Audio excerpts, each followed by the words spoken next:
हरियाणा में हिट हुआ फॉर्मूला अब महाराष्ट्र में 30 तो झारखंड में 25% विधायकों का टिकट काट सकती है। हरियाणा विधानसभा चुनाव में अप्रत्याशित सफलता से उत्साहित भाजपा अब झारखंड और महाराष्ट्र की चाक चौबंद तैयारी में जुट चुकी है। पार्टी को भरोसा है महाराष्ट्र में वह एक बार फिर से गठबंधन सरकार बना लेगी, जबकि झारखंड में वह विपक्ष से सत्ता छीनने में सफल होगी।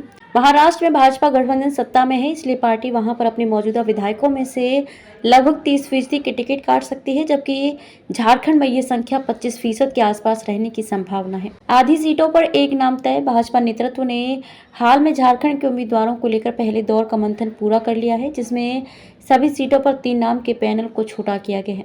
लगभग आधी सीटों पर एक नाम तय कर लिए गए, जबकि बाकी सीटों पर 2 व 3 नाम रखे गए हैं। केंद्रीय चुनाव समिति में जाने के पहले पार्टी एक बार फिर इन सभी नामों पर विचार करेगी। महाराष्ट्र में भाजपा अपने सहयोगी दलों के साथ सीटों के बंटवारे को अंतिम रूप देने की कोशिश में जुटी है।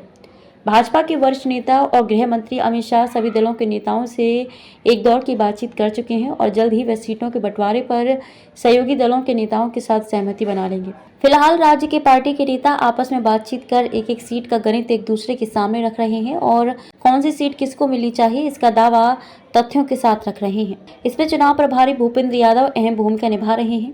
महाराष्ट्र में 170 सीटों पर चुनाव लड़ सकती है भाजपा। महाराष्ट्र में भाजपा सबसे ज्यादा लगभग 170 सीटों पर चुनाव लड़ सकती है, जबकि दूसरे नंबर पर शिवसेना शिंदे और तीसरे नंबर पर राकांपा अजित पवार को सीटें दी जाएंगी। सूत्रों के अनुसार लगभग 10 से 20 सीटों को लेकर ही विवाद है, बाकी सीटों पर मोटी सहमति बन चुकी है। जो सीटें जिसके पास अभी हैं वह उन्हीं के पास रहने की संभावना है, जबकि हारी हुई सीटों को लेकर तीनों दलों के अपने अलग अलग दावे हैं। मौजूदा कुछ विधायकों के टिकट कटेंगे, जबकि पिछली बार चुनाव लड़े कई नेताओं के स्थान पर पार्टी नए चेहरों को मौका देगी। हरियाणा की जीत से मनोबल बढ़ा। राज्य में भाजपा के गठबंधन की सत्ता में होने से सत्ता विरोधी माहौल भी कुछ जगह पर रह सकता है। हालांकि हरियाणा की जीत ने पार्टी को नया मनोबल दिया है और वह विपक्षी गठबंधन पर ज्यादा हमलावर रहेगी। पार्टी की सबसे बड़ी चिंता मराठा समुदाय को लेकर है। जहां मराठा आरक्षण आंदोलन जोर पकड़ रहा है, वहां उसे कई सीटों में नुकसान भी हो सकता है। लोकसभा चुनाव में शरद पवार के नेतृत्व वाली राकांपा को मिली सफलता में इस आंदोलन का बड़ा योगदान भी रहा था। अब विधानसभा चुनाव में भी भाजपा के लिए ये आंदोलन सिरदर्द बनेगा। ऐसे में